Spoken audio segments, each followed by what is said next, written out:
Good morning, ladies and gentlemen.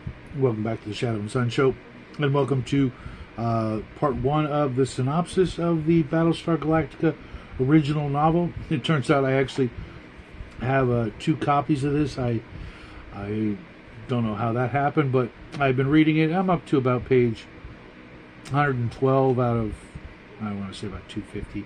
I had just under 250, 244. And I know most of you guys have probably already seen this, but I don't know how many people of you out there have actually read the novel. And mind you, there's like 15, 20 plus novels out there, and I'm going to try and grab them all, the ones that I don't already have. But they're not that easy to find. There's a lot of copies of the first 4, 6, 7 volumes out there, but as it goes up into the double digits, it gets harder and harder to find. But rest assured, I will get to them all. It might take me the whole year, but I'm kind of okay with that. I'm also watching the TV show downstairs. I'm up to, I think, The Long Patrol, I think, was the last one I watched, with some interesting bit actors in there as well. I'll talk about that later when I get to it, because they're probably not going to show up in this volume. I am up to just about where they begin their journey, but before I get to that, I wanted to go over the main characters and the main plot. After a 1,000-year war with the Cylons, the 12 colonies of man have come to accept a peace treaty with the Cylons. The Cylons were once upon a time a reptilian race that created a super robotic soldier that eventually turned on them and annihilated them, leaving only their imperious leaders and their centurions to run the galaxy and exterminate all humanoid life forms. Kind of doing a crappy job of it, because I'll get to that later. But President Adar and his or one of the 12 colony leaders, a gentleman named Baltar, I'm using that term loosely, are trying to negotiate a meeting and an armistice between the Cylons and the humans. Of course, old Baltar is actually working with the Cylons to exterminate humanity, leaving only his colony to be the only colony of humans left. But the Cylons also have other plans. And when the betrayal comes at the peace ceremony, just about every colony is destroyed, except, well, I think all of them are actually destroyed for the most part. A lot of people survive, but the lone Battlestar Galactica is like their super heavy warship, and all of them are destroyed, or at least they think they're destroyed, except the Galactica that tries to go back to Caprica, Commander Adama of the Galactica's home world. He goes back with his crew to try and rescue his home world, and that doesn't work out the way he'd hoped. His wife and everybody he knows is killed, leaving only him and his son, Captain Apollo, and his daughter, what was her name? Lieutenant Athena, is the only family he has left. The rest of the crew begin to assemble a ragtag fleet, and you get used to hearing that throughout the course of the TV show.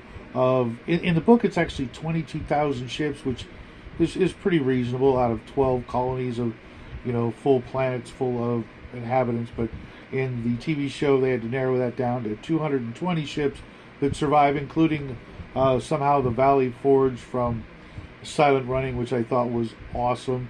I'm actually looking at getting a miniature of that, because I found a really nice one after all these years. And the story also introduces all the other main characters.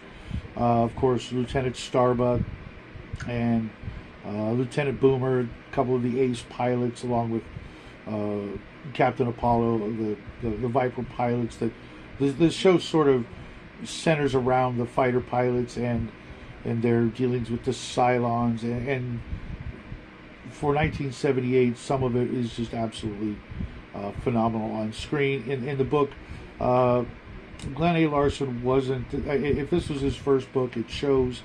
I would give it,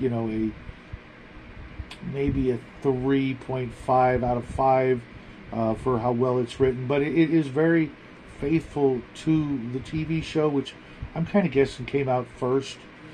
And there's also a couple of other interesting characters. A reporter named Serena and her son Boxy, who she's introduced when the peace ceremony goes awry, when the Cylons start bombing and killing everybody. And of course, her husband is dead or left long before the show, leaving her and her son's dog Muffet scrambling to survive. Unfortunately, poor Muffet bites the dust, and that's kind of sad because it's a dog. They call them Daggets, and that plays into later on in the show and in the series, I'm assuming.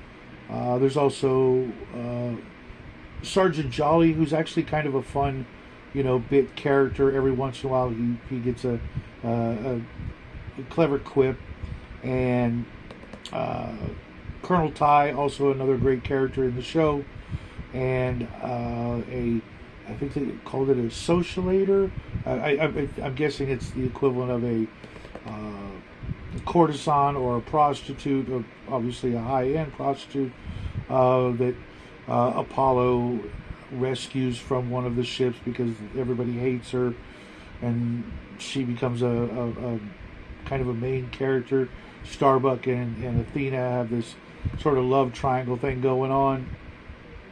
But yeah, I'm taking it.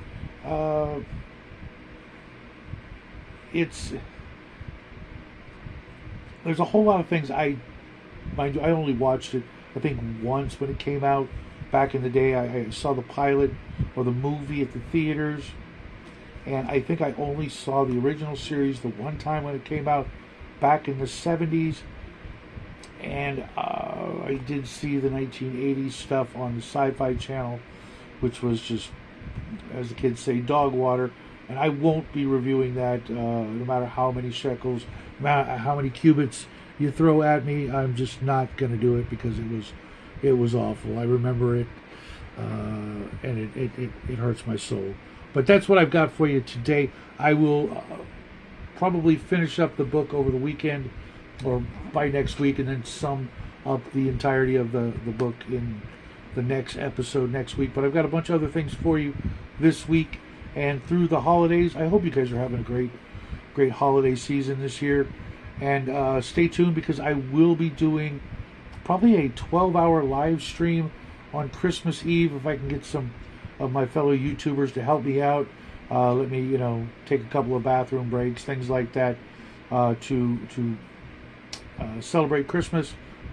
And until then, I guess I will see you on down the road. And as always, happy trails.